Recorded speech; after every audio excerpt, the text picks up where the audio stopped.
What is up? What is up, fight fans? Welcome in. Fun show tonight. Not only are we going to preview UFC Belgrade, first UFC card ever in Serbia, so we're making a little bit of history on Saturday, but we also get to laugh at me because I said a lot of things last week that didn't come true. We all make some certain predictions, but I do want to bring it over to someone that I know at least won a couple of slips last week, and that is, of course, the star of the show, the long shot legend, the man, the myth himself, Matt Tanner. Matty Betts, how you doing tonight, brother? I'm good, bro. I'm good. I'm still devastated over fucking Ankalaev's rear naked choke attempts. Bro, I just wanted to stick it. I didn't even care about it. Was literally 70 grand I would have hit if he got that choke. But money aside, I just wanted to stick it to everyone that said that was the dumbest bet in UFC history. In hindsight, I would have bet that 5 times in a row again, bro. Did we really have to watch a former world champion that didn't know how to put his hooks in to secure a rear naked choke last week? Did we really have to go through that? Ankalaev, bro, and like the whole Dagestani look, and like, bro, he was dead in the waters, dude. Just submit him. Yeah, it was so sick. And then I have all these yo-yos on the internet saying that's your own fault for betting that. That was a horrible bet. I'm like, bro, he had 3 submission attempts officially. He probably had 5 submission attempts unofficially. And then the ground and pound is just – the sickest thing is I told you I liked Ankalaev decision at 4-1 as well, and then that would have been a sick beat if I was on that. Yep.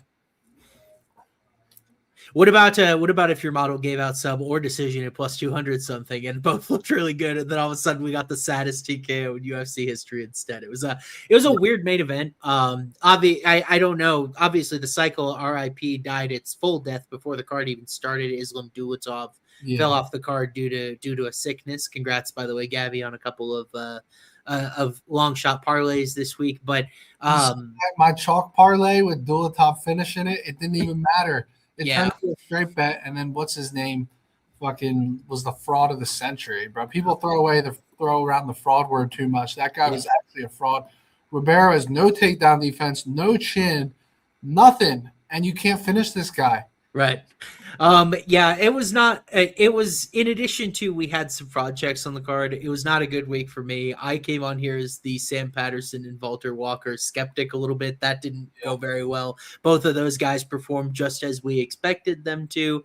I like this comment we got, Matty. You're always one away from a huge hit. It's got to come through at some point. We call that regression, and we got a lot of options. So we got 14 fights. In my life is what we call that. Yeah. Well, I mean, the slots aren't going too bad. So it's there's always a give and take in this stuff, but just like my UFC stuff not doing well, WNBA is going pretty well. So I want to say one thing before we start this breakdown.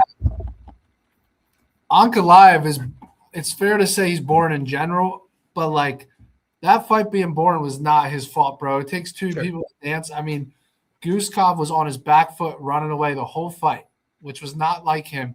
Like, obviously there's some fault on both sides, but like, I just don't like the whole narrative that Ankalaev doesn't deserve shit after that fight. Like, I'm not an Ankalaev supporter or fan, but like, he was on the front foot the whole fight. Guskov was laterally moving. He was on his back foot.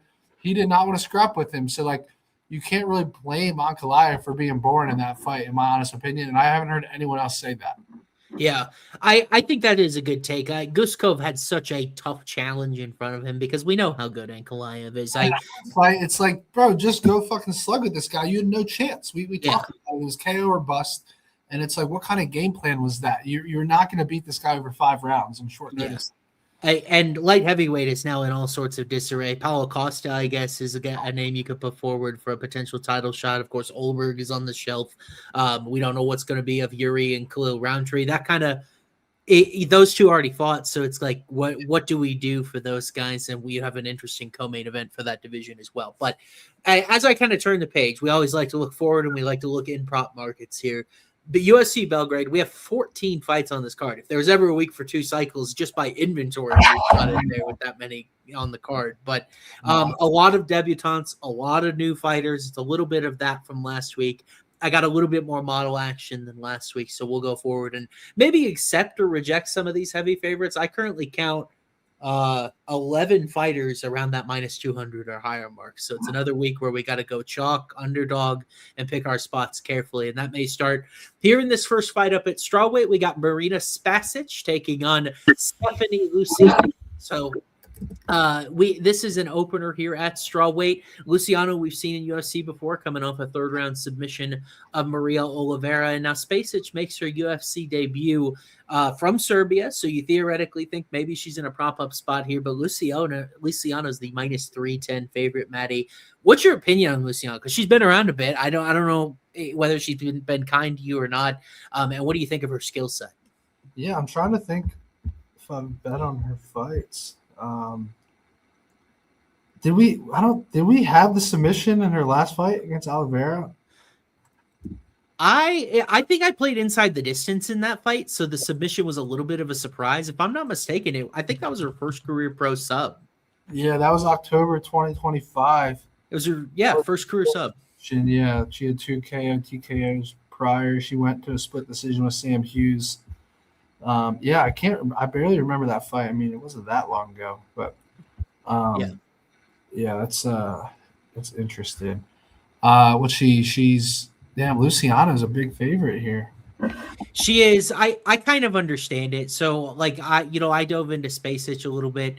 The problem you get in, especially with these Serbia promotions, you get a lot of Brave CF, you get a lot of Octagon MMA. There is really a dearth of competition, and so like Spasic is not the biggest girl in the world, but even she's towering over her regional opponents. She lost by decision to Marina Merchuk from Russia just last November. So I didn't even think she was necessarily going to get a Dana White Contender Series sniff. She's got a kickboxing background, which is an interesting fight against Luciano, who's more Muay Thai. But I almost wonder if Luciano, rounding out her skill set, she got the submission in her last fight. She had to go twice up against Alan Carr. It's kind of that experience. It's that development. And I'm wondering, does she then have the grappling upside to be really something Spasic hasn't seen before? So I was going to check out the submission prop. I don't have it at this book I'm looking at right now. But I like Luciano. I'm a little scared. Texas Tipper said we're naming hot South Florida food spots in the chat. I love it. Stay on Poppy's Steak or the restaurants in Miami. That's a good call. Yeah, that's a good call out. But over 2.5 rounds here is minus 275. So I'm guessing that Luciano sub number is not going to be terrible. But other than that, this is probably a competitive women's strawweight fight that is primed to go the distance. Otherwise, not really any KO danger on both sides. And I think Luciano's the bigger girl here, which really matters in women's MMA. Yeah, I think Luciano decision priced properly minus 110. Okay. The submission at plus 425 could be interesting though. Is that at Hard Rock that you saw that? Hard Rock. Oh, okay. Hard Rock's always on top of it for us, having all those. I'm going to pull it up so I can see. Bro, they've been on top of it in general, except I hate how they don't have totals or props on PFL, bro. That drives me. I couldn't even bet PFL last week. I was like, I'm not betting all these ridiculous money lines. Like, it's just frustrating not be able to bet totals and props, especially in something as established as PFL. It's just frustrating. Luciano sub plus 425. I can dig it. That's a good enough number that I think I might dive in. I'm chase on that. Yeah. So you look at Spasic, 0 pro wins or losses by sub, and I'm watching her tape for like 20-25 minutes. Not really any grappling whatsoever. She's got a kickboxing background, has been matched up favorably. So I don't know. Maybe we'll sniff something out there in the first fight, but I definitely don't want to parlay Luciano's money line. I think it'll be too close. And ultimately, you think probably they're trying to give the Serbia bump, especially first fight out. Fair enough. All right, so we'll move forward here. We're going to stay with our Serbian friends here at heavyweight. We got Jovan Leka taking on Alexander Popic. This is a last-minute fight. Leka initially scheduled to face Max Jimenez, but Popic, former Contender Series guy, he's been on the regional scene in and around UFC and PFL a long time, and he finally gets the call here. I actually have action on this fight already, Matty, so I'm curious what your thoughts on it. Did you catch Leka on the Contender Series? How long was that Contender Series fight? For Popic? Yeah. 19. It was against Jamal Hill, of all people. I was going to say, so long. He got TKO'd elbows from Mount late in round 2. The kid's got to put some respect on what Jamal Hill was when he was before his Achilles tear, man. Yeah, no, for sure. I mean, he's fought a lot since Contender Series. Wow. Yeah, what's he plus 172? Mm-hmm. Yeah, he's a light guy at heavyweight, 205. He's stepping in short notice here. So I'm guessing he'll probably weigh in like 220, 230, somewhere in there. Agreed. Yeah, I haven't taped Leka at all. What's your thoughts on him? Well, his contender series fight against Aftolayev, I may have said that incorrectly, but the gentleman from Nuftalayev, I'm sorry, Azamat Nuftalayev from Uzbekistan. I tape. You look at that fight, not a lot happened. Leka landed a whopping 1.6 significant strikes per minute because it was a heavyweight slog that just ended up in the clinch when both of them got tired.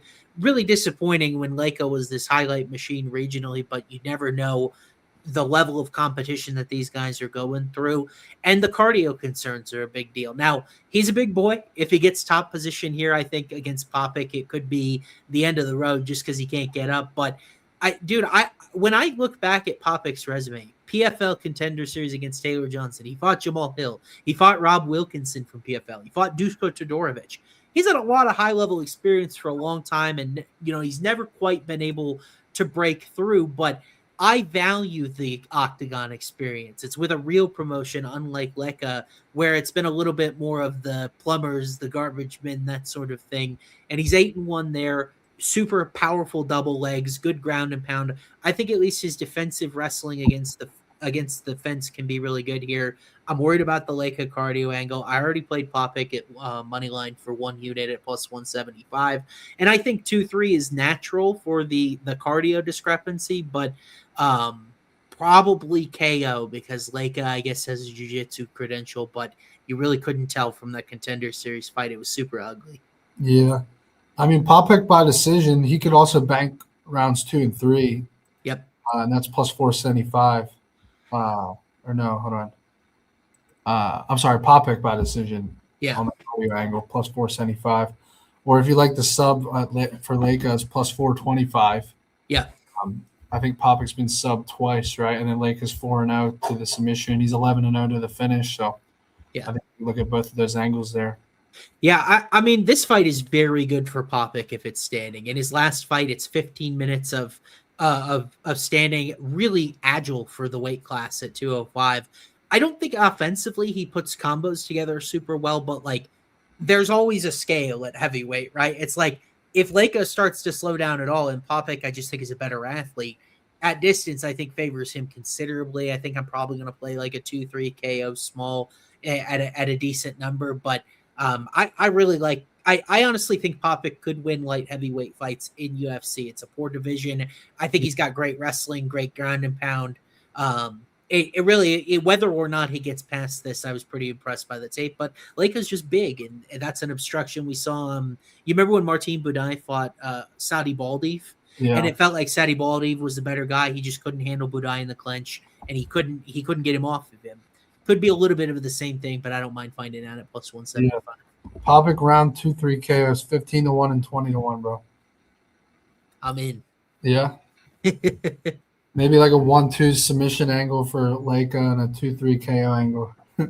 Wow. Wait, a lot of Popik love in the chat, surprisingly. It is short notice for Popik, but I think not having to cut weight will be a big deal for him. He's a pretty big boy at light heavyweight.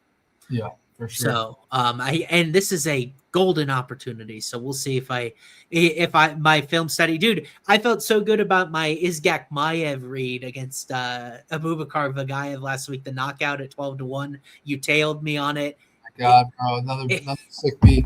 It felt like he just had no idea how ahead he was in the stand-up because he was landing clean in that third round, and I thought we had it, dude. I played third round KO. I had a monster day, bro. Even after all the big slip wins, I was like I was sick. I felt like I had so many good reads. Yeah. And I had so much action, bro. I had like 60 grand worth of bets. So even after hitting like 55, 60K slips, it fucking went even, dude. I was sick about it. Yeah, we got some Leka love in chat popping in as well. So a little bit of two-way action, which we always like to go through and discuss. But we'll move forward here at the risk of me just not knowing what I'm talking about in that fight. We'll move to another fight where I might not. Nina Milicevic taking on Haley Cowan. This at women's bantamweight here. Odds are a little incorrect on the screen. Milicevic actually, by the way, is up to minus 530. That line is moving against Haley Cowan, who comes back at plus 360. Maddie Cowan winless in UFC thus far. She's taken on the Serbian. Did you see my Twitter poll that I put up? I said, would any random 135-pound woman from Serbia between the ages of 21 and 35 be favored over Haley Cowan this weekend? I think the answer is yes. Yeah. I don't know if this line is necessarily accurate. Of course, you got to favor what you think is a favorable spot, but what do you think about Cowan in this matchup? Yeah, I mean, bro, Nina by finish is plus money. Oh, is it really? Dang. Plus 110. I mean, she has 4 fights have gone the distance out of her 9 fights, and those are like regional fights. So, but it is women's MMA at the same time. But like Haley Cowan is so low level, bro. 7-5 professionally. Yeah. I kind of like the finish at plus 110 just because she's vulnerable to the submission as well.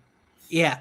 So in my notes on Milicevic here, a really ugly strength of competition. So in her last fight, Milicevic got this girl from Egypt who shot herself into a takedown, and all 3 rounds got reversed and could not get back up. Really good stuff out of her. And then took a few fights ago, she went to a decision with a 2-7 jiu-jitsu specialist. So I think the opportunity is there for Haley. At this point, she's the one with the high-level experience, and I'm not talking about just UFC. You look, she's had Alice Pereira. I like her. Nora Cornell, not bad. Jamie Lynn Horth really ascending in that division as well. So it's not been the easiest schedule for her. And then you also go back even further to LFA, which I kind of regard a little bit higher than Milosevic's regional competition. And she's not really finishing anybody in there either. Really sloppy stuff, not digging for underhooks properly against the cage. I feel like her combinations at striking range are very, very iffy, to say the best. And look, Cowan looked like she's been getting better at extreme couture in her fight against Alice Pereira. She controlled her most of the first round. I thought we were on upset alert until Pereira found that shot in the second round. I think it's dog or pass here, man, especially at plus 360. The finish is plus money, bro. I think it's a trap. I think it's a trap too, and I think the longer Cowan hangs around in this fight, I think she's got better striking to score. The Cornell thing, she got reversed, got her back taken, but she went the distance with Jamie Lynn Horth. Other than that, I guess she does have 3 losses by tap out, but it's just tough for me when Milicevic has had all this back time against these regional opponents and hasn't tapped them either. So it's like maybe the over is free money, but I'd be very scared of parlaying Milicevic here. Bro, Haley's 3 inches bigger, 4-inch reach advantage. She's plus 550 on the scorecards, dude. Dang. I think that's a good look, especially if she's improving on extreme couture. Yeah, no submission danger. So could be a good look. Who was the last girl that she faced? She got a rear naked choke in Invicta in 22. I'd be surprised. I agree with you. I think that Cowan points number is not bad at all. Yeah, that's a good one. Cowan, to me, feels like that poisonous name where everyone's like fade, fade, fade. But I don't know, man. You look at her Instagram, she seems pretty locked in and in good shape. I know she's training at Extreme Couture. It feels like she's still, it's not just showing up for a paycheck. It feels like she's really actually trying to get better. Yeah, that's fair. These are those dogs, man. They're dangerous and nobody wants them, and everyone just kind of mindlessly clicks on the Serbian flag here, and that was my takeaway. But we'll see. Milicevic might continue to embarrass me. I've been like this in recent weeks. So, but the good news is I was down last week, which means I actually really do feel good about this Serbia card. So hopefully Haley Cowan might be able to help me out a little bit because I am going to play her money line. It just keeps growing though, so I'm just going to keep waiting. So, wow, interesting. Nina's a dude. She's going to sub her so fast. It's interesting how. I'd like to ask you why didn't she sub those girls on the regional scene then? But I digress. Let's look at this next fight here, bro. Lightweight, we got Mateusz Rebecki taking on Kyle Prepelic. Matty, Mateusz Rebecki is a big favorite. What could possibly go wrong here? We've actually seen him lose in this exact position to Diego Ferreira. The Grant Dawson fight didn't go his way. It feels like he's been in all these wars, but really hasn't gotten his hand raised in any of them except against Oralby somehow. His career makes no sense. He's taking on a guy that's 0-4 in UFC. So is this as easy as it looks like from the odds maker's perspective, or what do you think of this matchup? I don't think it is just because Rebecki has so much scar tissue. He's got a close distance here, and he's going to eat a lot of shots on the way in. And then Prepelic looked good against Drew Dober, so it's tough. I think the odds are definitely wild. I mean, if Rebecki's smart, he'll just fucking grapple, but who knows if he'll actually do that. There's no props up on Hard Rock on this fight. I don't know why. Just because it's shorter notice? I mean, it could be this, Matty. Rebetsky was like low minus 500s earlier today. He's minus 720 now, at least right now. On Hard Rock. Someone in the chat said they got him at minus 300. Yeah, I mean, he's been increasing. I see the props down there, as you were saying, so that's kind of interesting. I wonder if it is a sprinkle on the Prepelic TKO just because of a doctor stoppage. Well, we got a comment that the fight's not for 3 days and Rebetsky's already started bleeding. I get that, like the Nate Diaz scar tissue angle. I mean, I don't think Prepelic is a bad striker. He's longer, he's rangy. I do want to see what the Rebecca's sub is, though. I don't know what that price is. I don't know if you see it anywhere. Well, we got some people giving us lines here. I'm going to check offshore. I'm going to sail the seas. But sub. It sounds right for a minus 500 favorite with the grappling upside. And interestingly enough, my model doesn't have an input for scar tissue, but this was one of the most convincing model results I've ever gotten. I have Rebetsky at minus 306. I have KO plus 239, sub plus 289, and decision plus 395. So I don't know if I'm even there on any of those, just because the juice is getting so far out of control. But it is a little bit risky. Like you said, he's a smaller guy. He gives up size to everyone, but I think the grappling is his path here. Prepelic 45% takedown defense. Problem is Rebetsky, we've seen him get tired. And he kind of takes the same approach every fight where he wings overhands to make it work until like he's able to work his way to those grappling exchanges. He wasn't able to submit and get Nick Fiore out of there. The problem is Prepelic's just giving me no hope, man, other than being big. I guess the Dober fight was going okay for him, but he did get steamrolled in that one, wasn't it? Can't remember. Could make the argument. I did not go back and watch that fight in full, but I did. I mean, I would say he lost both rounds, at least on the numbers, by efficiency, and so.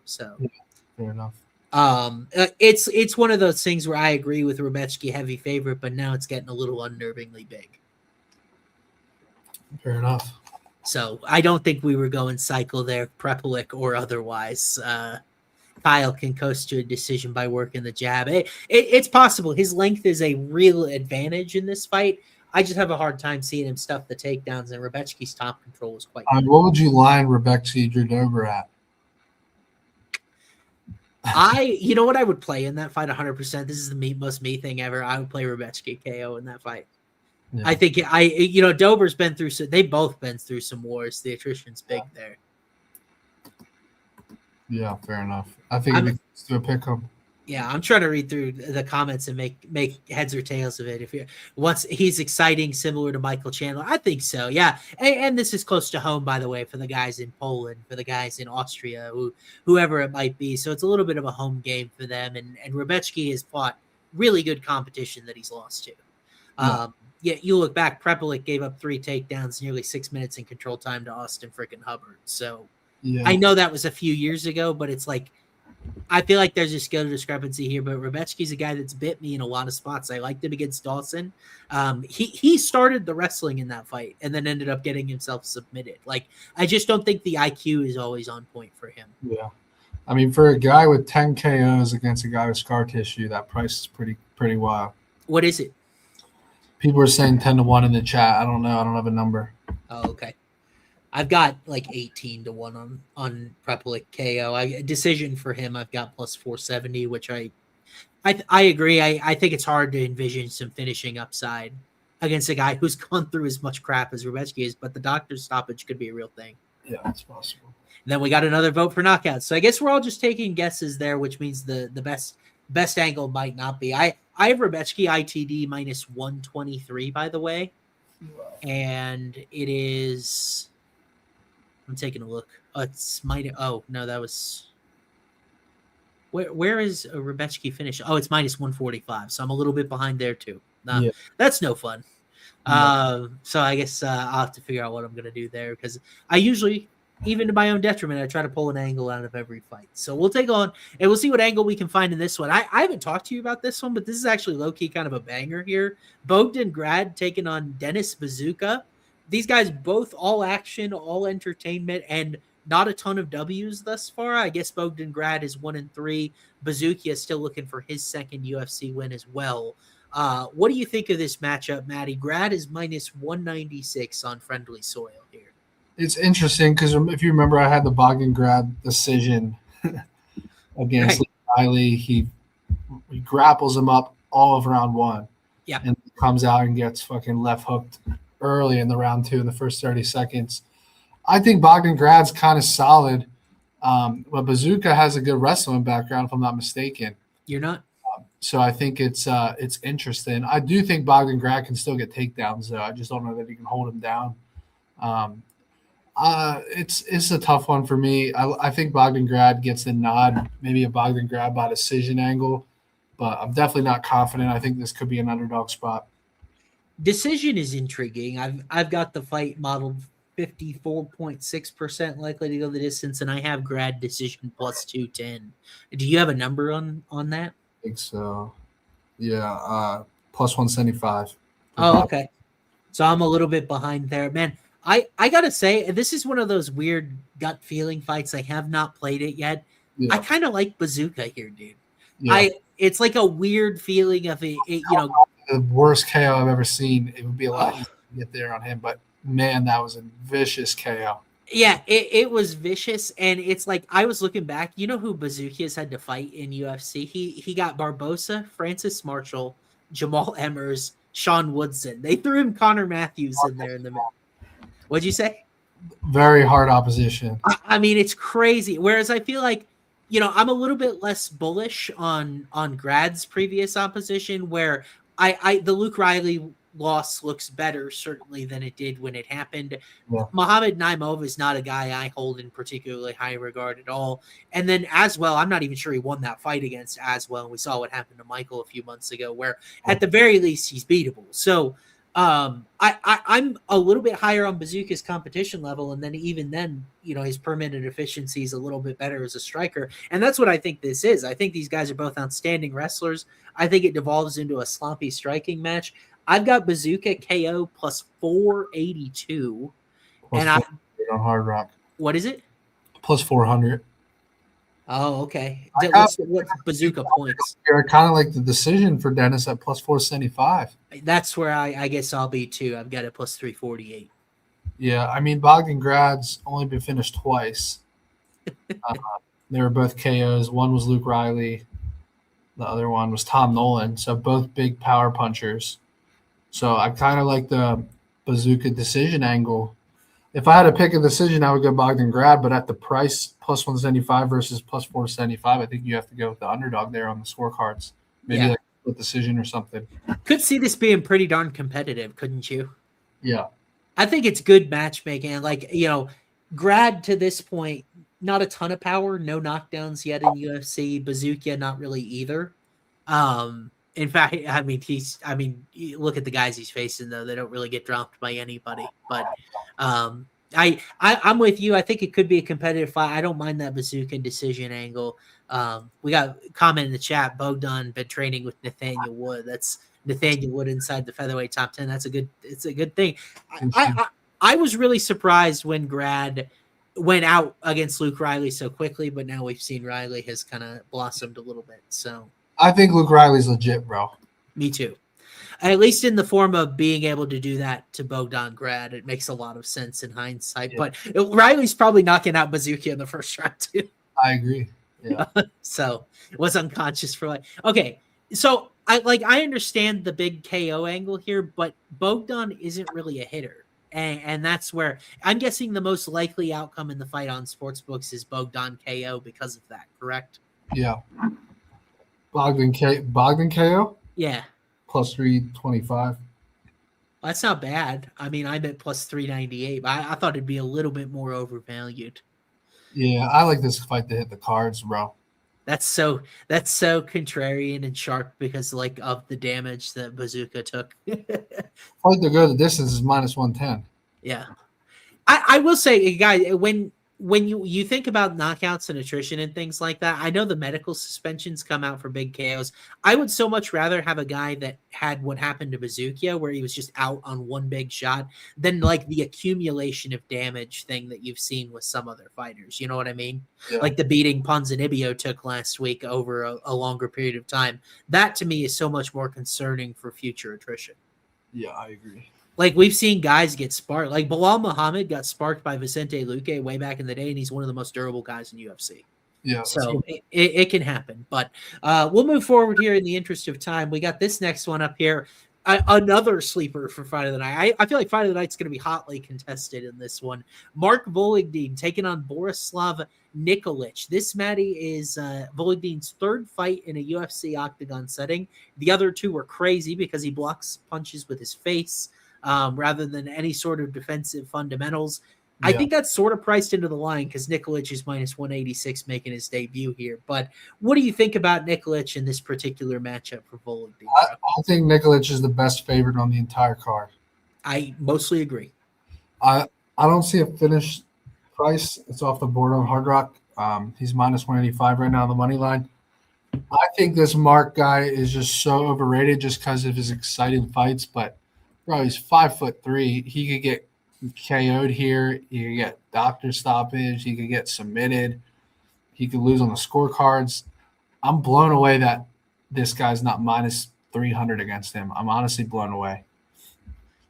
I think a little bit of that could be, he's making his debut and stuff, but I feel like this matchup is sort of more dangerous for Vologdin because one, Adrian Martinetti and John Castaneda, they're not really like one punch and go power threats. This is a big guy. He fought at 140. He wouldn't be out of place at featherweight. I'm sure he carries a lot of power.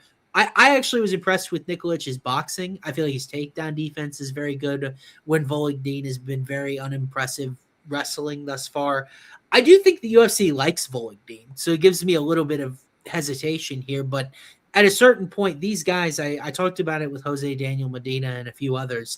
When you have the outlierishly bad statistics like absorbing 10 significant strikes a minute, typically you can't recover from that to then become a net positive UFC fighter. And this line isn't even that big. Think of the numbers Medina was against Zach Reese or whomever. Vologdin's plus 144 here with those frightening defensive peripherals. So I agree with you. I like Nikolic a lot here. I had him circled on the short list for a potential safe parlay leg, and I feel really solid about it. I do.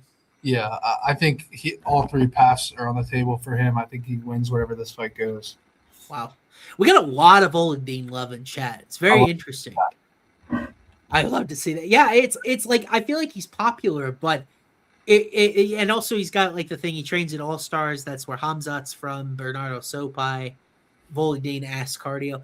I don't know about his cardio, but definitely defense. Yeah, his defense is terrible, bro. Yeah, my fear here is a rope-a-dope where it's like so bad early that Nikolic gets tired and Vologdin ends up with the comeback. But I love Vologdin, but I can't put coin on him. I'm interested to see what you guys say, but I think it's pretty much as simple as that. I haven't seen Vologdin's had good offensive output, but I feel like he gets crushed in these firefights, and he's going to be on the wrong end of. Look at that guy's arms, probably 5 inches of reach, 6 inches of height. It's not good. Not good. Yeah.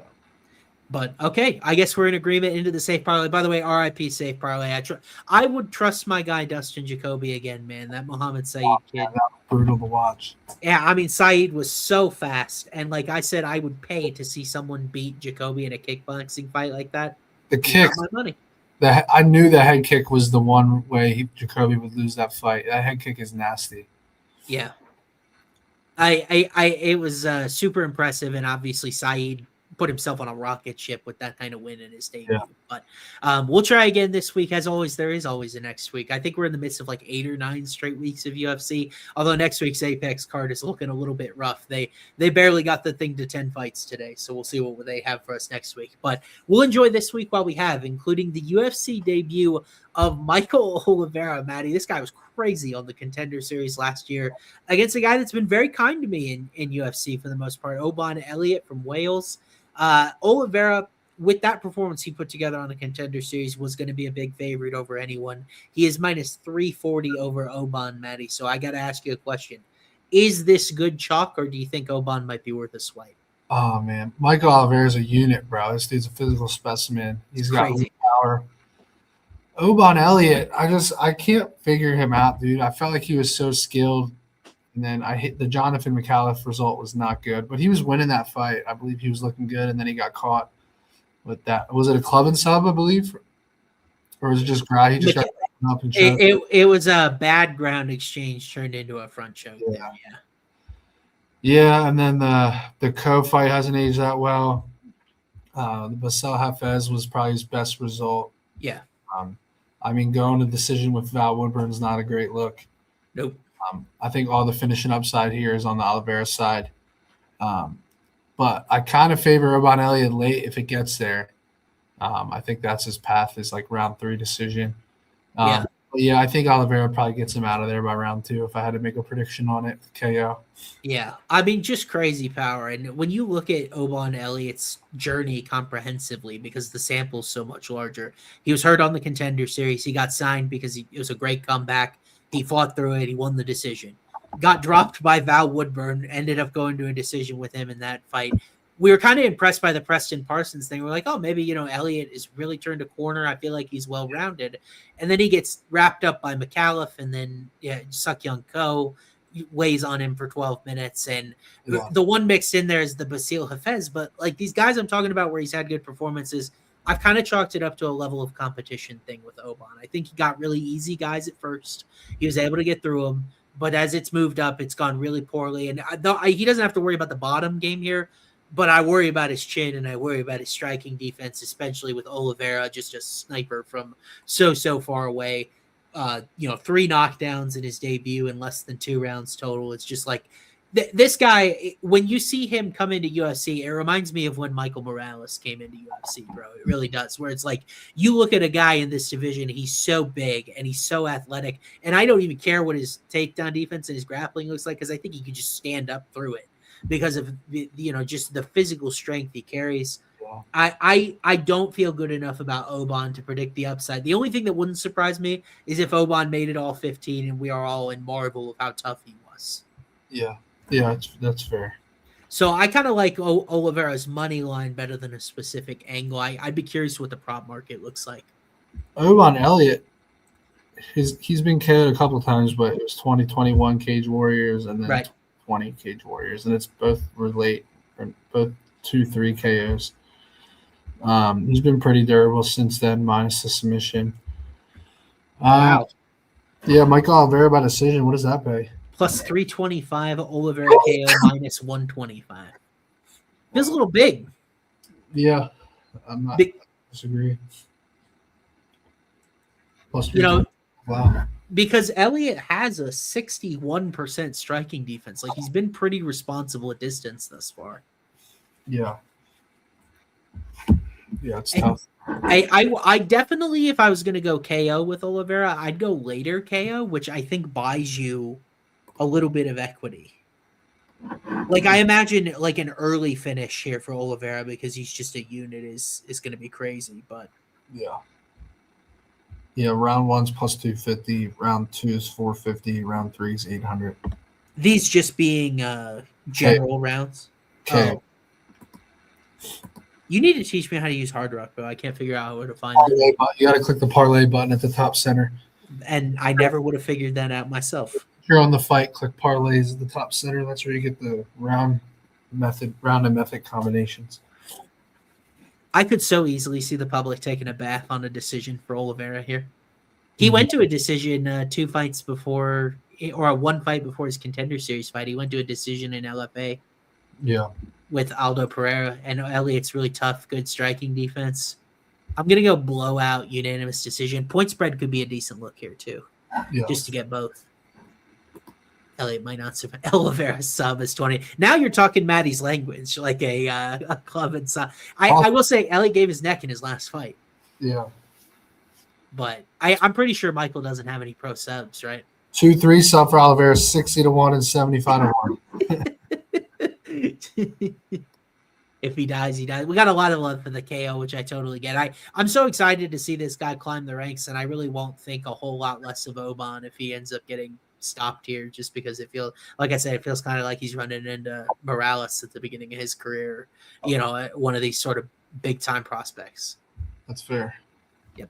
All right, let's move forward here. We'll talk about what you got. This is a banger. Yeah, the featured prelim, and it is a good one. This card is sneaky. First of all, it's way better than the card was last week.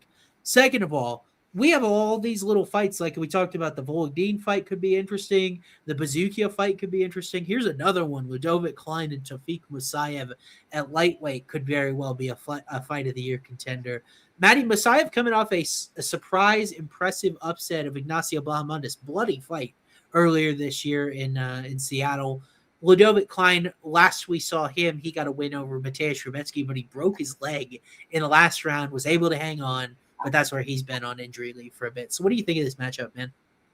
I like Ludovic Klein here. I'm a little concerned just on the coming off the injury, but yeah, I definitely think he's the better guy for sure. I've been pretty high on this guy. I don't know why. I think should be at 145, honestly, just based on size and everything. But he's fucking good. He's fast. This guy Tafik is just vicious though, bro. But I like Ludovic Klein's durability. I think he can win at range as well. Maybe he can mix in some grappling. I was looking at Ludovic Klein by decision, bro. What's the line? Let's see. Plus 135. Wow, that's way shorter than I thought.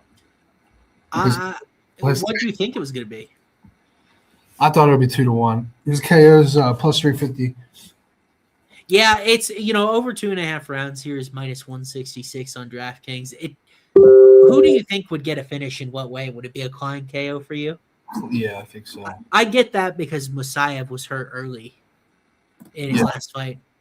I don't think a sub would be crazy. I feel like Musayev probably should have got finished by Ignacio. Didn't he grab the cage or a fucking glove or some shit? He did, but then, I mean, I understand that was a bad break for Ignacio, but I mean, he completely blew Ignacio out. Like his elbows cut his face wide open after that. Yeah, Ignacio is very up and down, bro. He's got to stop playing BJJ off his back, man. It's not a thing in 2026 unless you're Walter Walker grabbing heel hooks. Yeah, Ignacio is just streaky, I feel like. This is a good fight. I definitely like Ludovic Klein on the scorecards. I think 30-27. I just saw a line I like here. I think I like Musayev plus 3.5 points at minus 120. I feel if like you get around, but maybe a little bit of home cooking in Serbia, that feels about right. I think these guys are really evenly matched, man. I think it's a close competitive fight.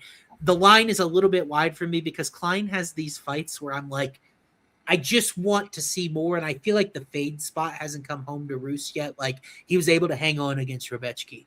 Yeah. Dragging Roosevelt Roberts to a decision is one of the most inexplicable things that I've ever seen in UFC because of how good Klein is. I'm like, how are you dragging this carcass to the finish line like that? And I get it was like a short notice thing, but the draw with Jai Herbert where he couldn't wrestle back in the day, like he scares me at this type of chalk because I feel like he doesn't separate. I feel like his volume and his output can lag a little bit at times.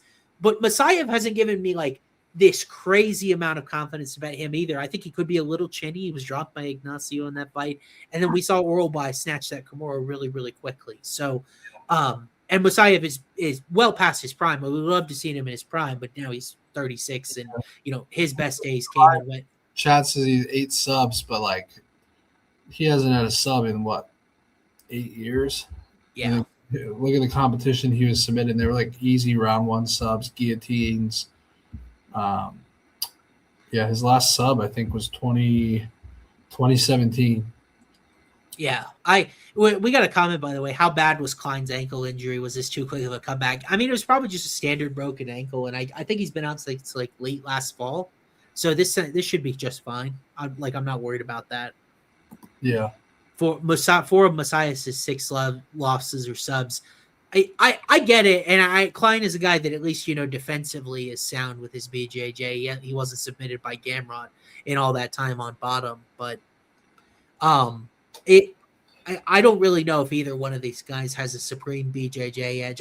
Like I said, I think it's a very close competitive fight where maybe Masayev gets around, maybe it's a robbery, whatever you want to say. But Yeah, I didn't want to fade either one of these guys, but now we're tasked with a choice. for sure. I'm just looking through Messiah. It's interesting. Klein has 3 inches of reach here. Yeah, that's insane. Who is he? Has he ever had reach on anybody? Arms are compared to his height, bro. Yeah, it's a good build for MMA. Knees, bro. Yeah, but Messiah with those elbows was just crazy. And the thing about Klein we've seen before with the Gamrot fight with Rebechki in the 3rd round, if he gets put on bottom, sometimes he has a hard time getting up. And those elbows coming down, you get a cut like that as well. Yeah, We got a lot of love for goes distance. I definitely think it's one I had circled as a potential safe lay here. you know, Do you like length here? Klein round 2-3 is 8-1 and 11-1, and that's KO or sub. Like it better than ITD. I can't see either one of these guys getting put out in the first. Yeah, I kind of like 2-3 angle for Klein, but I'm not going to be surprised if he wins on the scorecards. Yeah. It feels a little bit wide for me, and it's not like I don't want to actively fade Klein, but it's a tough one. One of the tougher ones on the card. But why don't we move forward here, bro? We'll pay a few bills and then we'll hop up onto the main card. This one first, of course, a reminder: our home of fight picks, boys, are cooking. My guy Nolan, a Steve Ursig money line bet away from another sweep in Abu Dhabi. RIP Astro Boy. I tweeted out a prayer circle for his chin. It was not answered. But that was the type of day Nolan had up several units last week in Abu Dhabi. Hayden looking for a bounce back this week, especially. He's always got the DFS as like a floor, and then the betting stuff will come with it as well. These guys are true pros at what they do. You want to experience their picks and what they do. Winnable.com/HOF. Or you can visit Home of Fight Picks on Instagram.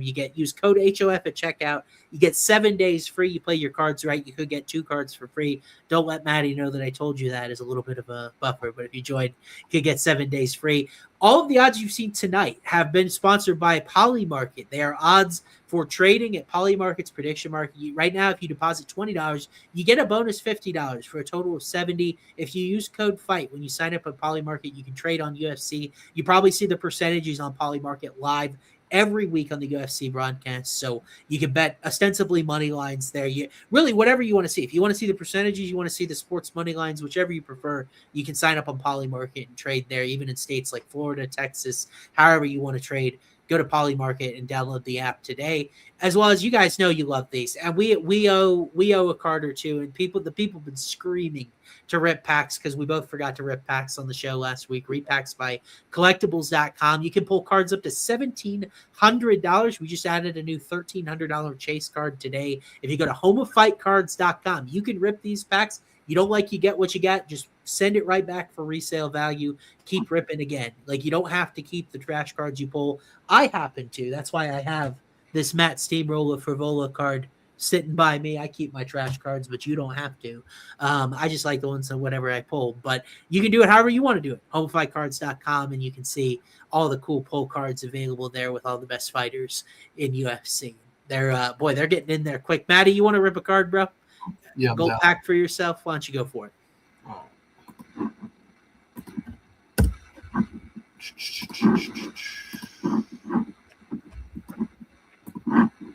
All right, let's see what we can do here.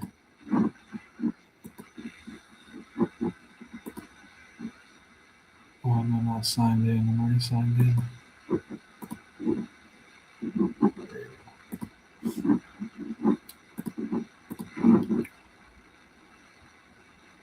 Do we have another protest chase in this pile, even if it's not the one you wanted? I don't know. Probably down there. Man, we haven't even said comments or usernames for cards. These guys are like, we know the drill. We want cards. Give it to us right now. There we go.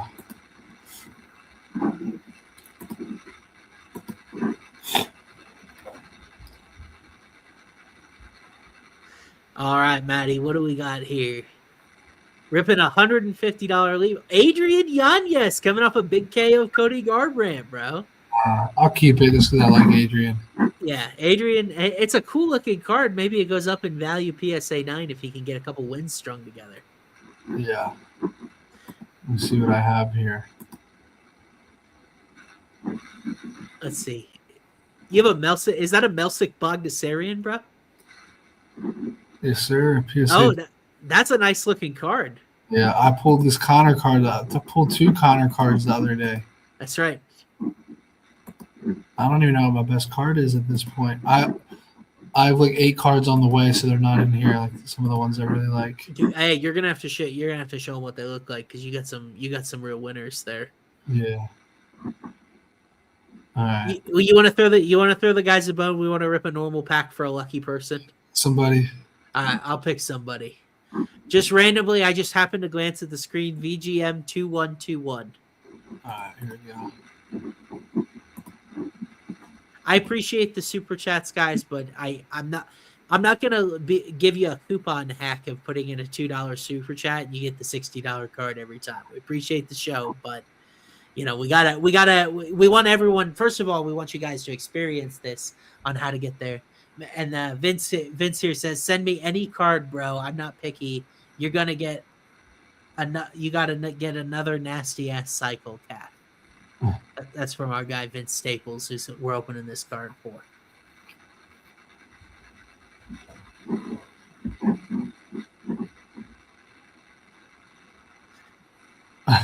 We got a Habib PSA 10. It's why isn't that valued higher? Maybe it's not too rare. It's not rare, limited, I guess.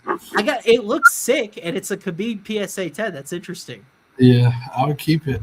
I would keep it too. We'll send that your way, Vince. You got picked for a card, buddy. We'll send that your way. And we'll have them transfer it over to your collectibles username with your account there. So appreciate you guys. If you want to check that out, you can rip your own cards literally as we're talking on the show right now, Home of Fight cards. And we appreciate the support that they've got. Lots of cool stuff coming down the pipe with that program as well. But Matty, let's hop up onto the main card here. We got Milos Janicic taking on Noah Gugnon. This is a fight where I wrote up on Prize Picks. I'm like, you might go, who are these guys? And they're both making their UFC debut. But I got to be honest, I think UFC cooked here. Now, it is an interesting fight. It's a pick'em. I gotta ask you: have you taped anything? Do you have any leans here? Do we just go with the guy with the more Serbian-sounding name that people want answers?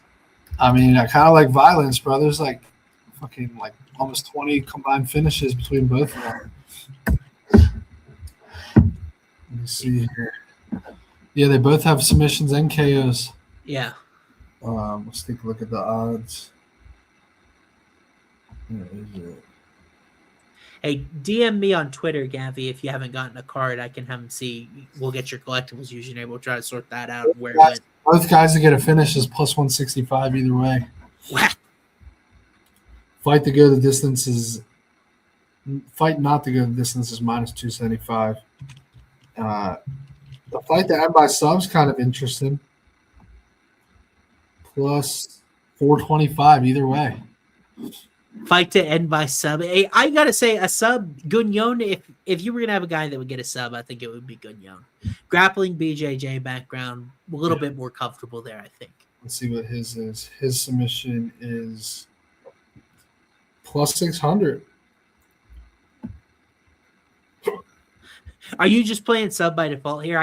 Have you gotten to tape either guy? I'm just really curious if you. Oh, okay. I did. I spent quite a bit of time, probably like 45 minutes total, watching these guys because there's just so much footage and it's up on the main card, But like I'm very impressed with Janicic, by the way. Very different backgrounds. Janicic is a guy that he'll keep his hands low. Reminds me a little bit of Bobby Green, how he will like throw from unorthodox angles. He's very comfortable. He rolls with punches well. I think he does a good job resetting with his feet. Dirty boxing experience, bare knuckle, much more the striker of these two. But you look, he also has 8 pro wins by submission, and I don't think he has any trouble with defense there. A ton of experience, 22 pro fights. You see him in Octagon as well with a 2-0 start. He's almost like kind of like a lightweight Mike Perry. He's been around a lot. He's been in a lot of different disciplines. I feel like he's very comfortable as a striker. Gugnon is much more mechanical there. He is only 25. Last we saw him with a big promotion was in Bellator in 2023. Very robotic and mechanical. I think he's improved a little bit at distance since then, but obviously at his best when he can get to his wrestling, singles, doubles, has a grappling background as well. I just think Janicic is hard to grapple, and I think he's going to be able to stuff some takedowns here. He's a little bit longer. I think he's more comfortable. I'm leaning Janicic decision here at a pick'em. And Gugnon is a guy I can understand why he's taking money because he's a little bit more well-rounded. But Janicic is my type of dude where I think, when you have those comfort and those optics and he doesn't really ever get hit flush, he hasn't been finished since 2016, that typically looks well to judges. And I'd be curious what the total is on this fight. Does Hard Rock have stuff up for it? Yeah. So we got, is it a pick'em? The total? Gugnon's minus 120. Yeah. No is a small favorite. Shoot. Wow. Violence, big favorite here. Yeah. Over 1.5 is minus 145, though. Janicic points is plus 550? Yeah. I thought it would be favored for him. Whoa.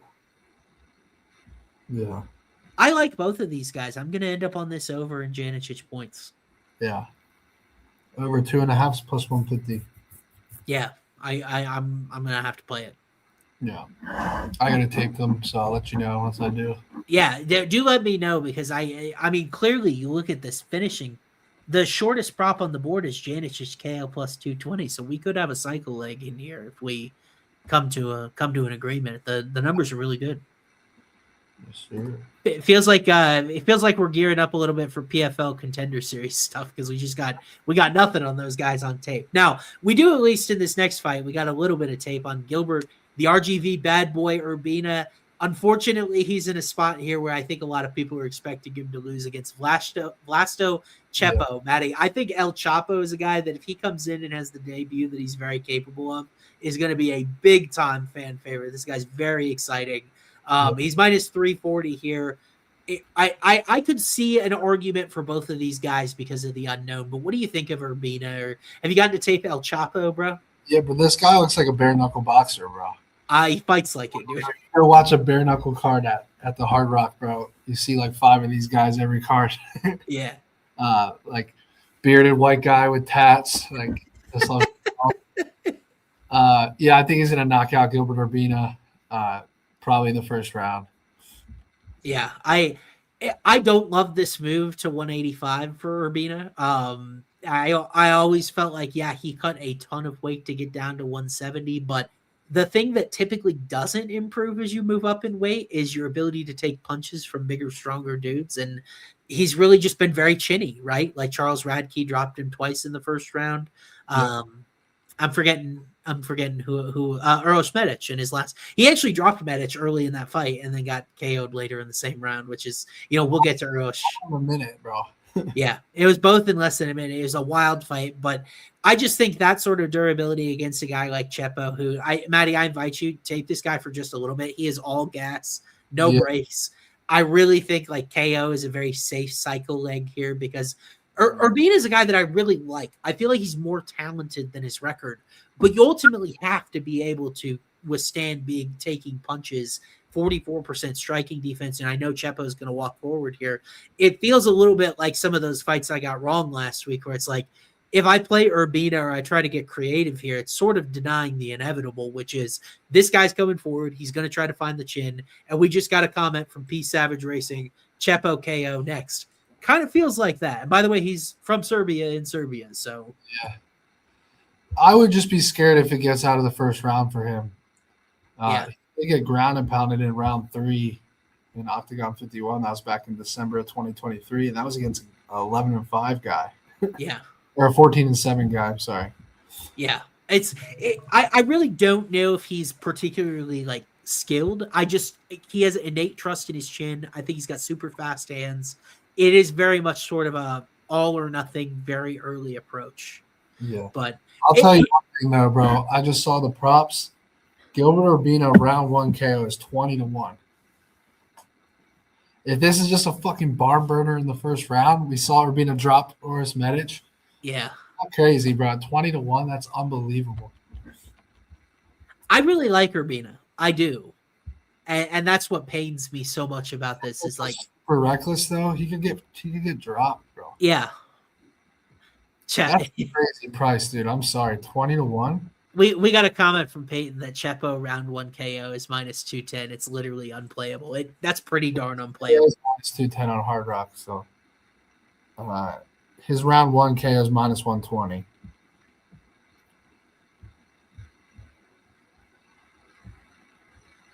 Are you there?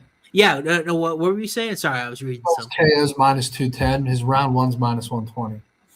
Oh, well, that's a much better split than that guy was saying in chat. Like, I get it. It's I mean, for a cycle leg, this fight just to end by KO. What does that pay?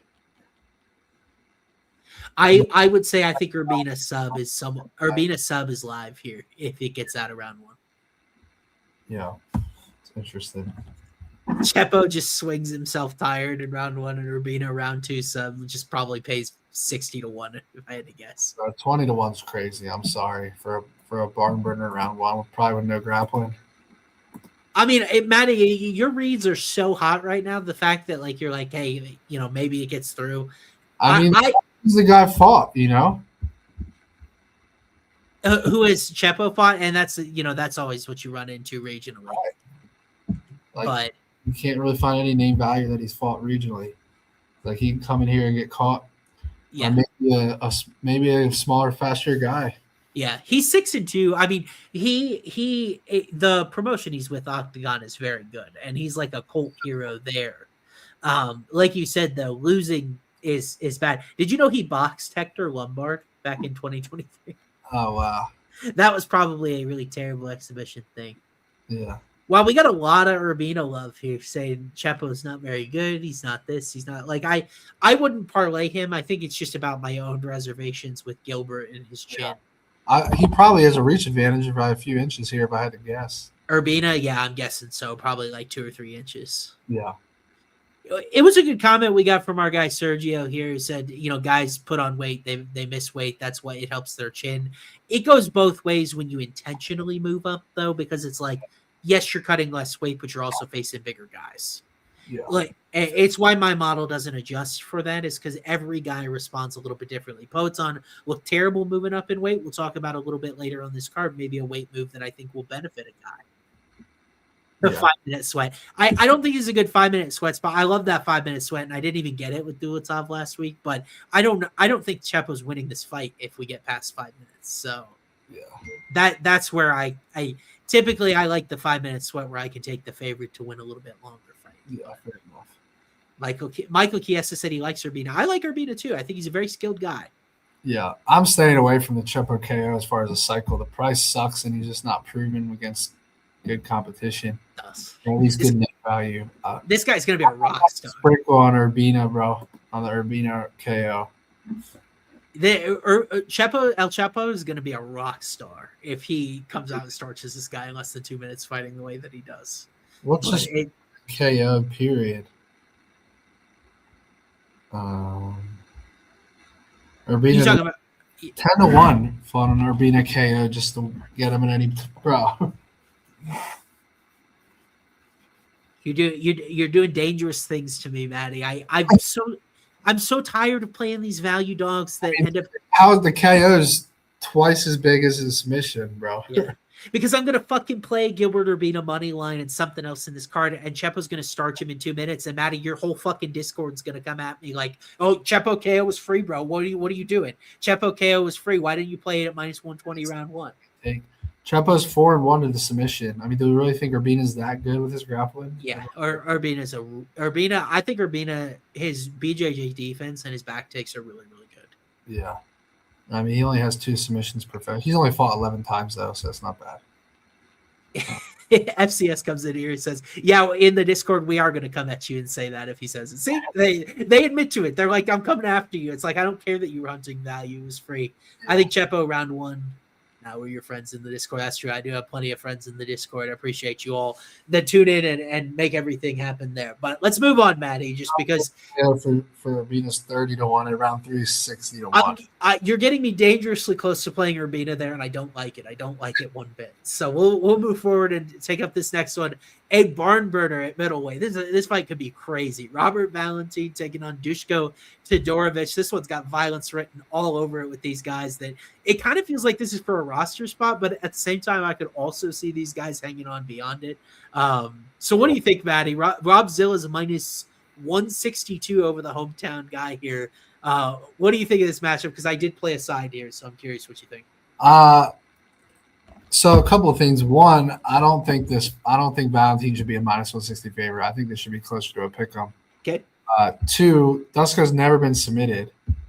Nope. Robert Valentin has been. I probably told this story a couple of times on the show, but I had that 3-leg submission special with Valentin as the last leg. I was at Circa against Ryan Loader. I think it was 30K or 50K. It was a big payout, and it was a round one. Is actually what it was, a round one parlay. And I hit the first 2 round 1 legs, and Robert Valentin was the last leg for a round 1 finish. He gets Ryan Loader's back in round 1, had like 2 or 3 unofficial submission attempts. Then he gets submitted in round 2, I believe it was, right? Or was it round 1? No, he got finished in round 2. Yeah. And then since then, decision loss to Torres Finney, not a great look. And then just knocked out against Tebe Gautier, which is what it is. Yep. He comes out and gets a rear naked choke on a UFC Fight Night card. But I don't see him submitting Dusko. And I actually think if he wrestles, it could play into Dusko getting a submission here. Sure. And I mean, are we that sold on Robert Valentin striking? Because that's the way to beat Dusko. He's been KO'd 4 times. I like Dusko here as an underdog, bro. Maybe I'm just biased and I still hold that loss against Robert Valentin when he cooked me on that round 1 parlay, but I kind of like Dusko here, bro. Matty, I have a model to remove bias for a reason. I've got Dushko plus 105. I think he's great value at this number. I actually got him at plus 140. And it's coming down a little bit. That's kind of why I played it today. For Dushko, I actually have decision most likely for Dushko, interestingly enough, which would be a little bit crazy, but we saw Torres Finney control Valentin, not really in any sort of fight ending danger, but that's kind of what Finney does. Todorovic went to that uneventful decision with Zach Reese as well. So I think it's on the table. I prefer moneyline because I, like you, also think Dushko could get a sub here as well. I cannot pick my favorite of the 3 angles, so my favorite is Dushko, but keep this in mind. Rob Zilla was Tebe Gautier's easiest fight to this point by way of resistance and time to finish him. 33% striking defense is horrible when Dushko's a guy that carries power, and Dushko's the better wrestler. So, if I posed this question in Discord today, I was like, too? What'd you say? I think he's a better wrestler too. Oh yeah, Dushko averages 7-ish takedowns per 15 minutes.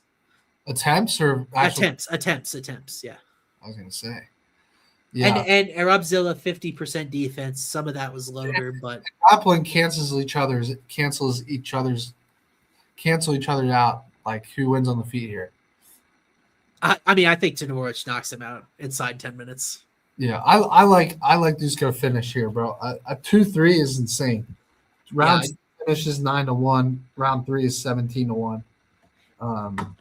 Yeah, I'm not quite on board that this fight's ending in round 1 for certain. Yeah, Dusko to win by finish is plus 240.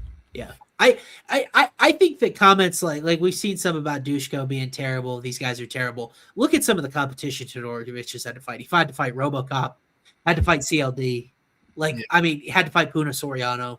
Valentin, the fact that Valentin lost to Torres Finney, and his only win in UFC is that awful LeBlanc guy from Canada who looked like a bum. When that dude walked out on the walkout, I'm like, I just lost. This guy's a bum. I just trust Dusko more. If the fight gets sloppy, I trust Dusko more. If they start grappling, we saw the Robert Valentin Loader fight. Valentin can just get caught in a grappling exchange here. Yes. Dushko gets on top of him, the ground and pounds live too. Dushko is a black belt in BJJ, and you know what Valentin is, man? He's submission over position, and he will get himself reversed at times. Oh, tell me why that Dusko by sub is 7-1 and Valentine subs plus 240. That's the most ridiculous lines I've ever seen. Yeah, Dusko's never been submitted. Why is Robert Valentine plus 240 to submit him? I mean, I have Valentin sub the most likely outcome in the fight, but it's plus 324 in my model. I don't understand. By the way, I feel like I made a lot of tweaks to my model because I've really been trying to get behind some of the mistakes it's been making. I feel really good about its handicap here. I have Valentin sub plus 324, Dushko decision plus 382, KO plus 425, and then Valentin decision plus 506. Maybe he steals it with a sub attempt or two. Bro, Dusko by sub at plus 700. I might put some heat on that. That's the one prop it doesn't like. I will say Valentin got caught by Loader, right? Though. Has Valentin been submitted in UFC? Not in the UFC, no, but he got knee barred in 2022.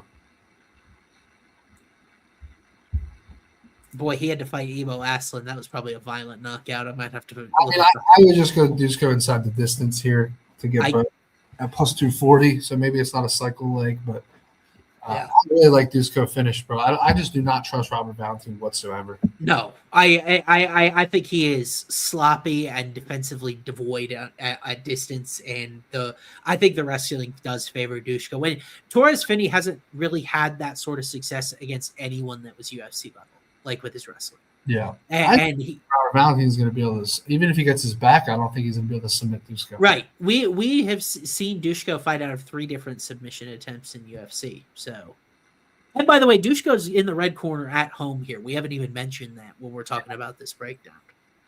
It's so weird that Todorovic is the underdog. I think it's a straight pick 'em. Yeah, I agree. I think it's closer to a pick 'em. That's why I'm playing money line, and I'll root for you. I'll root for whatever you want, but that's why I played 2 units money line today, and that's probably going to be about it. But we'll move forward here. Let's talk about this next one at heavyweight. Man, the bangers keep coming, dude. Alexander Rakic making his heavyweight debut here against Marcin Tybura. Matty, Tybura now 40. He certainly has had his best days behind him, but he did just go to a decision with Tyrell Fortune. Now Rakic moving up. Obviously going to get a lot of love. He's a former guy that was in the title mix at 205. What do you think of this move for him, and do you think he's a good favorite at minus 340 something? I like the move to heavyweight. I think he's got the frame and size for it. Yeah. He's going to obviously be way faster and better on the feet here. Yeah. I think everyone's on the Rakic KO. I think it makes sense. I mean, I think not everyone. His Tybura been knocked out by Aspinall and Ante Delia a couple fights ago. Yeah. I mean, those are big, powerful guys. Yeah. Dude, I love Rakic decision here. I don't know if that's what you're getting at. Yeah, I think I'm trying to get there. I mean, I remember when he got armbarred by Spivak. He was actually winning that grappling change, and then he got caught. That was crazy. Yeah. I mean, the dude went the distance with Alexander Volkov, bro, which we both rate very highly. Yes. Yeah. I think Rakic's decision makes sense, but plus 200. Yeah. And by the way, Rakic was a guy that the last guy he dropped at light heavyweight was Anthony Smith back in 2020. He's not a guy that has been super powerful. Like, we saw the head kick. We saw a shout to the head kick against Jimmy Manuwa. This was way back in the day. I call it the Reebok Shorts era. So, Rakic has been in a lot of point fights lately. The Thiago Santos fight, the Magomed Ankalaev fight. I think he was on his way until Yuri Prochazka had the comeback. That crazy comeback over Rakic, I think, really altered the trajectory of both of those guys' career. But I'm with you, dude. I love this move to heavyweight for Rakic. I think he could be a real contender at heavyweight. The influx of these 205 guys moving up, like Johnny Walker, Jamal Hill, although I got to say, it doesn't look like Jamal Hill is about to fight in UFC anytime soon. Certainly not well. Have you seen some of the Jamal Hill picks going out there? taking bulk to a new level. He's following my nutrition and diet plan, which is not a good one. But Alexander Rakic, I mean, he looks to be in great shape. He's added a lot of mass. He's been training down an American top team. I just don't think Tybura is very dangerous anymore, dude. I feel like the punches and the kicks are pretty slow. Not a lot of power behind him. Like he submitted Tai Tuivasa, but overall doesn't bring a lot of submission. Big on that. What? I cashed big on that submission. Yeah, and like that's the thing is Tybura has had these dominant positions on the ground against like bad, sloppy heavyweights, but Rakic is a good grappler, 85% takedown defense. We saw him outclass Anthony Smith down there. Interesting name for me to bring up this week if you haven't seen the news. But but I like Rakic here, and I like Rakic's decision because I think Tybura is a hard guy to put away in general. Rakic's not a guy that carries a ton of power, but I definitely got to take the favorite here, and I think decision I've got it plus 175. So if we can get plus 200, that's a-okay by me. Yeah, I'm with you. All righty, let's go. It's been a while since we had a queen one like that. We'll see if we agree in this one. Maybe not. Co-main event, light heavyweight. Navajo Sterling steps in on like a couple weeks' notice here against Jan Blachowicz. Fallout of that is, Jan and Guskov were going to fight for a second time. Guskov gets whisked away to the main event. So now Navajo Sterling on like 2 weeks' notice, a month after we saw him. It's crazy the turnaround here. Matty, Navajo getting a lot of respect in betting markets, minus 325. He is the shiny, undefeated toy. But does the Polish Hammer, that legendary Polish power, have one last ride in him? Yeah, I'm going Jan Blachowicz, bro. I like him a lot here. I know he's 43. I know he's coming off the surgery or the injury, but yeah. I mean, just the tape on Navajo, bro. I just can't get there. I mean, I think Blachowicz is the tougher, more durable, well-rounded guy. I mean, this fight would be so much different in odds a couple years ago, obviously, but like, I think you got a veteran lesson coming up for Navajo Sterling, bro, and I think Blachowicz gets the nod. I could say a TKO, but I could also see a decision. I just think that Blachowicz is going to get it done here, get his hand raised. I think he's got one last ride in him. Yeah.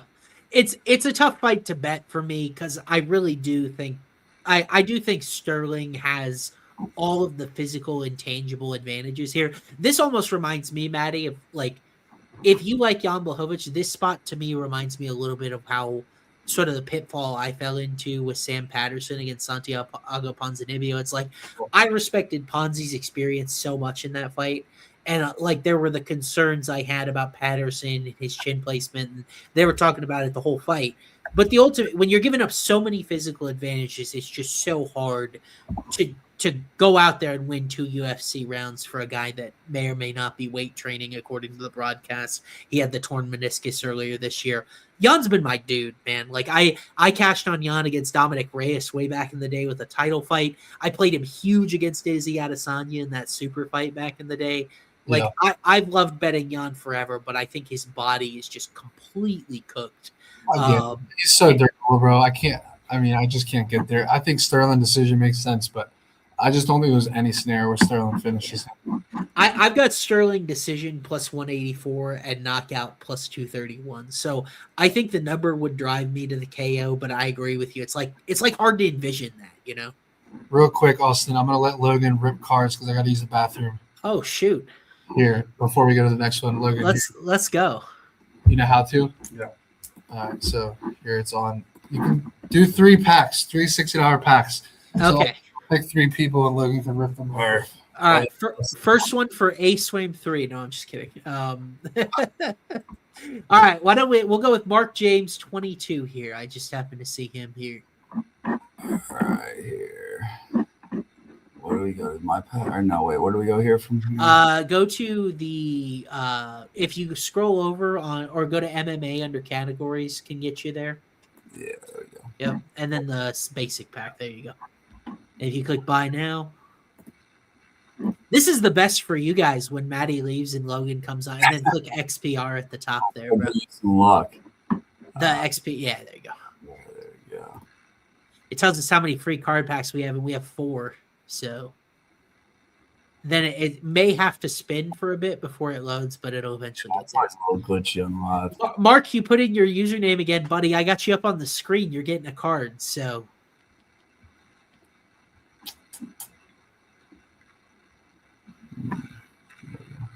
All right, let's open this guy up.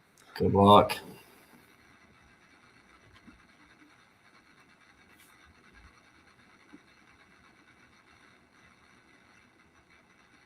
All right, let's see what we're giving out to our guy, Mark. Oh, Poeton, $60 card. Could be worse. Yeah, no. Or is that, what's that say? 67? That could be worse. 67, you can sell it back for about 60, 61. So No, we're going to make him keep that, and it costs him nothing. So yeah, it's a $60, $70 card. Not bad. I Professor, do you even have your username in here? I don't know what you're going on about, but I was going to. Let me pick another one here. I'm gonna go with this guy, Richie Gall 8174. Perfect. Here we go. It's Shaba we got in chat. I like that with the poets on First one down, right? That first one you wrote down. Oh, I take screenshots after the Right. show. Yeah, we're good.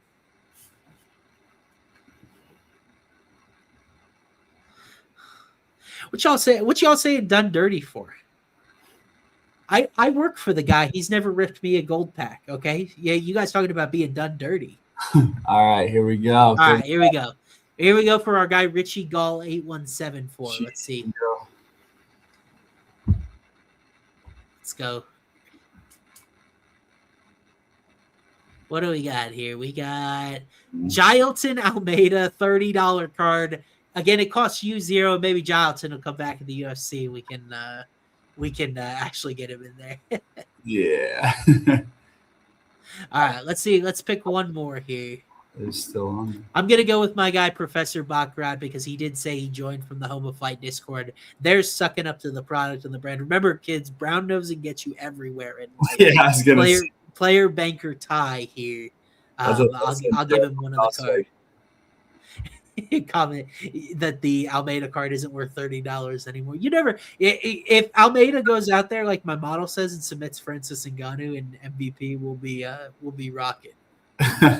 To some, let's see what we got for. All right, here we go. Third one has to be a good one here. Yes, we have not been super hot. We went on this crazy run of ripping like really good cards in a row. So I love Home of Fight. See, now you guys are getting it. Now you know for next time. You got a brown nose up to the brand.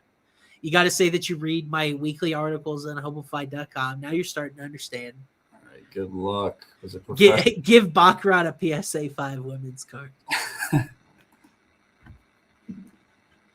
Got Gilton Almeida. Oh, God. This is the third one. Almeida. We got Poeton and Almeida. Nice. What we got All right, and now Professor Baccarat and Juliana Pena, $60 card. Someone cursed this guy, bro. Someone cursed this guy, man. He said, I hope he gets a women's MMA card, and he got Juliana Pena. That's too bad. But, I mean, it's still a pretty good card, and it didn't cost him anything, so not too bad. All right. Matty, you ready to break down the main event, buddy? Let's go.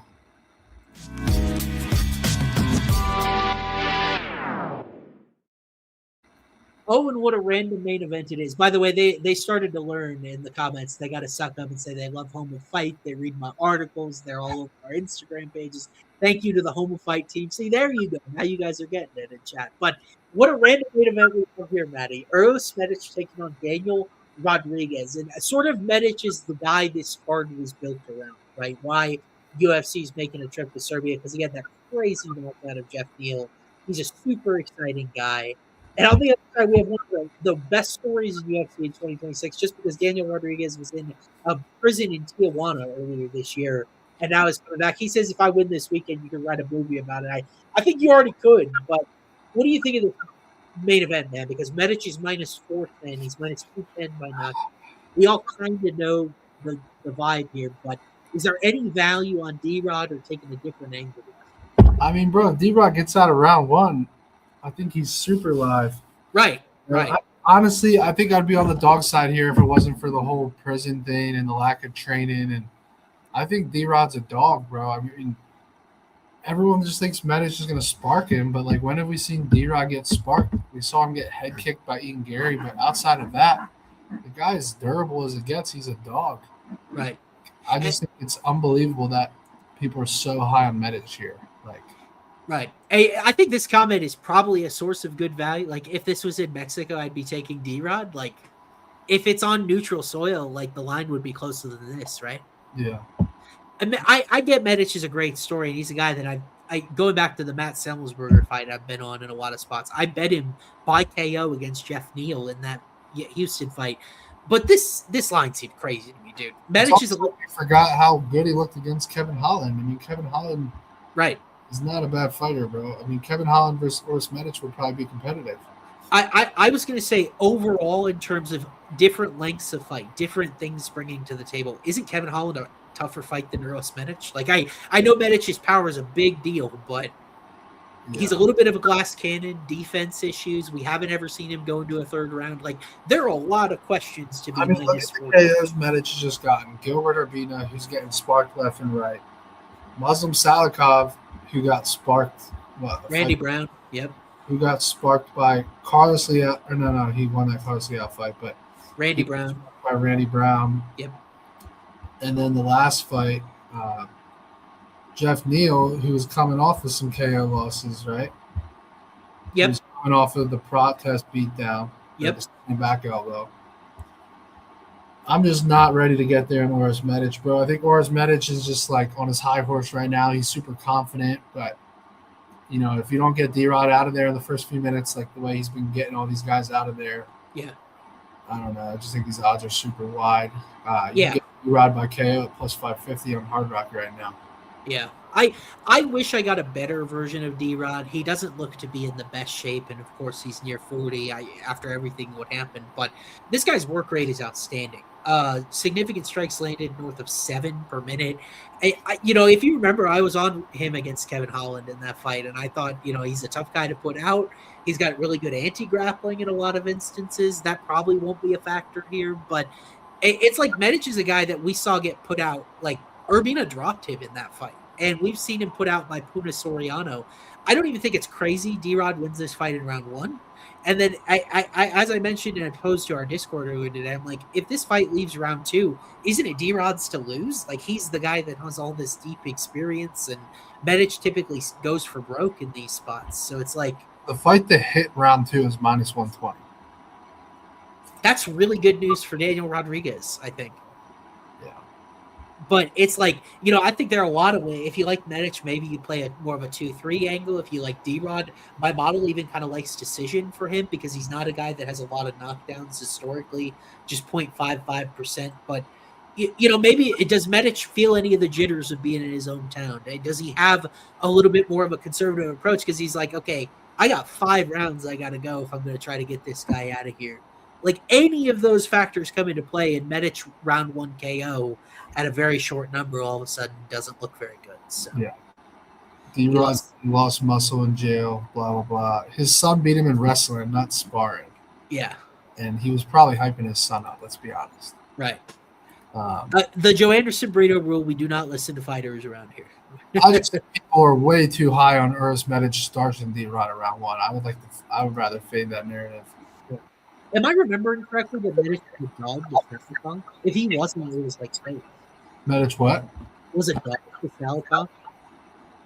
I don't know. I don't know about that. But it feels like he's had this meteoric rise in betting markets when I still feel like he's roughly the same guy. I feel like he's a glass cannon, knockout artist, haven't seen the longevity, 0 grappling upside. Like we know Medich has a defined ceiling because we saw in 30 seconds and just January of 2025 by Soriano. Yeah. Exactly. By oral by, choked out by Jalen Turner. I mean, when he fights good competition, he's getting finished. Yeah. Outside of the Jeff Neal fight, you know.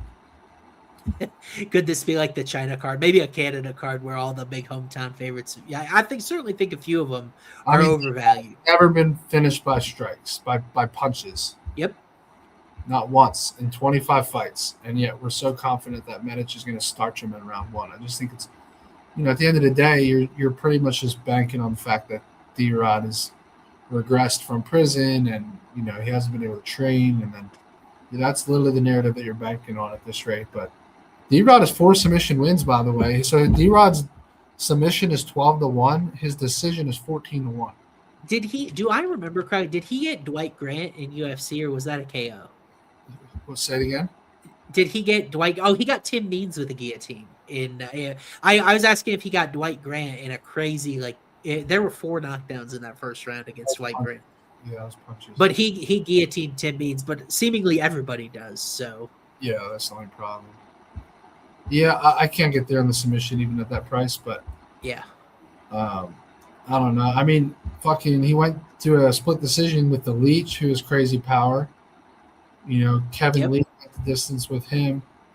I mean, he's been through everyone, bro. Ponzinibbio, he finished. Morono went the distance with Kelvin Gastelum. Again, Ian Gary's the only guy that really put him away by strikes, and that was literally just a head kick. Yeah. And I don't think really Medic has that in his bag. Like, he's just more, these big hooks and power punches. But yeah, I just don't understand it. Wow. I feel like I'm going to have to play some of these ladders. Fight to start round 3 is plus. D-Rod's kind of a good story to root for here, too. Yeah. I try not to let that impact. I mean, obviously, so I have Medic a minus 150 favorite here, which, that feels accurate to me. He is the younger guy, although he's not a spring chicken at 33, but he's the younger guy. Not much attrition. I can't believe Medic fighting the way he does is only lost by KO once. It was to Puna in that fight. Yeah. Because it feels like he is so defensively, that defense second, and he's just looking for the knockout. You really respect it, but yeah. Yeah, I don't know really where I'm going to be putting money down in this fight, but I guarantee I'm not going to be on the Medic KO or the Medic round 1. I know that for a fact. Yeah. He might get it, but I just think it's unbelievable that I think the price is completely fucked. Right. And the more we get away from that outcome, the more and more you risk him losing the fight outright, which is a little I think if you're especially a parlay bettor, there are going to be a lot of parlays with Medic coming home. It's really think about your angle, because what exactly do you like about him beyond the first round of this fight? You know what I mean? Yeah. All right. Now we're weirdly in unison there, so congrats to Eros Medic by winning by first round knockout. But you ready to build some parlays, bud? Let's go.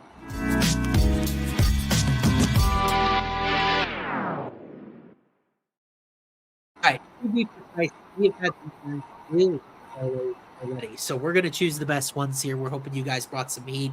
Still looking for a winner on this regard, guys. We had what was the one last week? We had Walter KO, Sam sub. Yeah, I want to say and that was backwards. Matty, you've been there with the backwards grind before. All right, let's take a look here. Well, we did. That's the biggest slip I hit was for 25K. We had both guys by finish, which was nice. Yeah, that was good. That was a really nice slip. And, I mean, we knew what the most likely outcome for both guy was, but the value was on the other outcomes for each of them. Can you imagine if you laid that slip down and then it was the other outcome for each guy, and you're so lucky you took ITD on this because it was unexpected? That would have been crazy. It could have been either guy seemingly by whatever they want. Thomas Peterson continues to let me down. But beyond that, let's look at these super chats, bro. So we got Eros Medic 234 KO, Tibura inside the distance, Valentine. Nope. I love the courage. I really do. 3 legs, all 3 legs equally. Chepo KO, Medic sub, Navajo fight to go the distance. Hell no. Medic sub is crazy. Bogdan Grad KO, Mateus sub, Sterling decision 26-1. Oliveira KO, Rebecki sub, Rokic decision 15-1. I think that's pretty good for sure. Well, we got a top of the board here for sure. We got Klein submission, Dusko KO, Sterling decision. I'm out on Sterling. Okay, could always keep in mind with these Sterling decisions, you could always go fight goes instead. Yeah. Because these are crazy long shots. Valentine sub, Bogdan KO, Rokic decision. I'm not betting on Dusko to get sub for the first time. Agreed. But our guy Big Maple, you know why they made the Serbia card so we could make it all back from Abu Dhabi. Perfect. Bogdan Grad KO, Gunyan sub. There was that sub you were talking about earlier, and Blachowicz decision at 163 to 1. Oh man, the first leg scares me. Could just play that ends KO, but you said Dennis scorecards wasn't bad. Hold on to that one. Maybe Okay. Maybe the second and third leg I would keep, but keep going. I'll bookmark it. I by the way, Big Maple, I think Blachowicz decision donation. Sorry about that, but no Valentine sub. Yep, Oliveira KO, Valentine sub, Bazookia decision. Why does everyone like Valentine sub so much, boys? Well, it's the same guy. Send it in over and over again. Oh my god. Oliveira KO, Borislav sub, Rockets decision. So Borislav against Volodin there sub. That's not bad. I like KO for Borislav though. Yeah, that's not bad though. All right, let's take a look at this one. Oh, that's Valentine sub again. Boy, oh boy. How about this one? Bogdan Grad decision, Chepo KO, Dushko sub 31 plus 31.48. It's decent. I think I'm just scared on Chepo. The way you guys are all over Bogdan Grad makes me feel so good about Bazookia. I might bet him right when I get off this show. Yeah, I'll pass on that one. Because you guys have not been hitting these super chat lays. I hate to say it, but Urosh KO, Leka sub, Blachowicz decision 40 to 1 on Hard Rock. J Money, appreciate you by the way though. Sending the odds there as well from Hard Rock. Oliveira KO, Borislav sub, Bazookia decision 53 to 1. I'll pass. I have two currently set aside. Klein submission, Sterling 3 decision, Dusko ITD 47. I'm out on. You sound so exasperated by some of these. This one's not horrible. Urosh KO, Dusko sub, Rockets decision plus 2,600. I would maybe do that. Fight ends by KO the first leg, but okay. Maybe we'll think about it. But Leka sub, Oliveira KO, Blachowicz decision 51 to 1 on Hard Rock. Baiting my guy Popik though. Yeah, I'll pass. Okay. We by the way, we appreciate the massive number of these. Well, crazy, bro.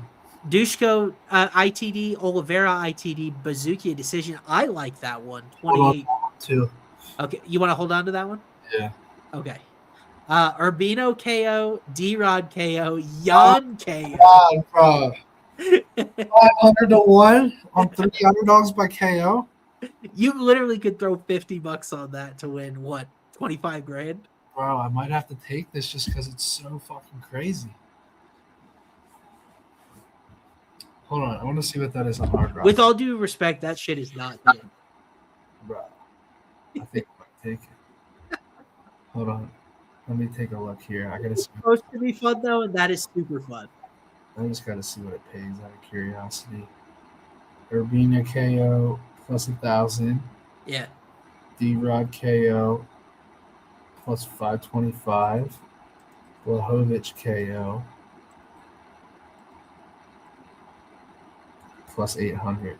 617 to 1, bro. So what? Like, you put 100 on it. What's it pay?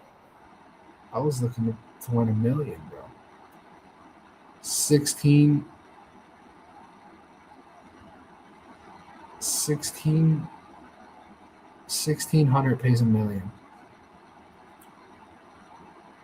Matty, $1,600 on that parlay? There's $1 million though. Jan Blachowicz can't even lift weights anymore. Bro, Blachowicz is a live dog, bro. Oh, it pains me we're so opposite on that. Nobody likes Blachowicz except me in the whole world right now, though. I feel like Jan Blachowicz is gonna fucking. The problem is I like Blachowicz money line. What if I took out Blachowicz KO and went money line? I honestly, bro, you could just probably parlay all 3 of these money lines and still get a long shot out of it.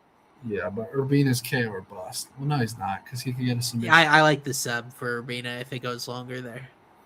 Oh man, Urbina can't knock out a bowling pin. I kind of want to do it.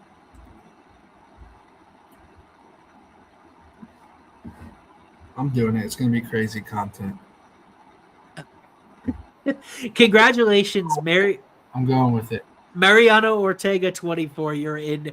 Gilbert Urbina KO, D-Run KO, Jan KO. Guys, he's the long shot legend. He gets to pick. I suppose I could get one, and I'll throw $10 to $20 on it for you and see if it can go through. But I honestly haven't really liked any of these ones that I've gotten so far anyway. Yeah. A lot of Lecca or Valentine sub or Oliveira KO. Like I kind of like other angles there. Tibera decision, no thanks. Pays $500,000. How much pays $500,000? 800 to $500,000. Now that's a more appropriate amount to put on that parlay. Yeah, but if it smacks, I'm gonna be pissed. Guys in chat, is that shit hitting? Yes or no? Yes or no? As I've been talking, I've been trying to figure out what the safe parlay is going to be. Bro, this is so electric. 3 underdogs by KO.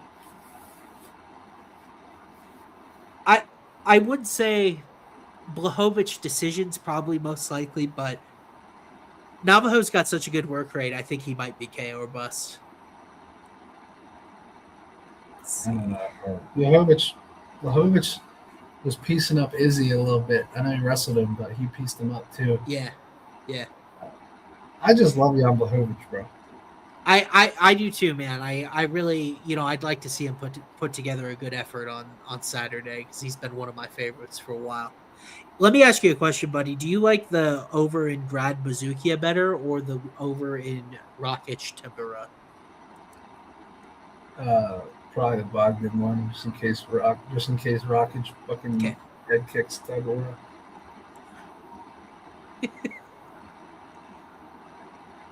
Okay, let's see if I can get total rounds here. 1.5. Okay, how about this, bro? On Hard Rock right now, again, we're looking to bounce back from a tough safe parlay week with Dustin Jacoby. Borislav Nikolic money line. You said he's one of the best favorite on the card. I agree with you. He's one of my favorite favorites. So Nikolic money line, and then we get all outcomes, and then Grad Bazookia over 1.5 rounds. That pays plus 105 put together. Say that one more time. It's Nikolic money line against Vologdin, and then Grad Bazookia over 1.5 rounds. I like it. Yeah, I got value on the over there in this fight with. I got value on the over in this fight to go the distance with.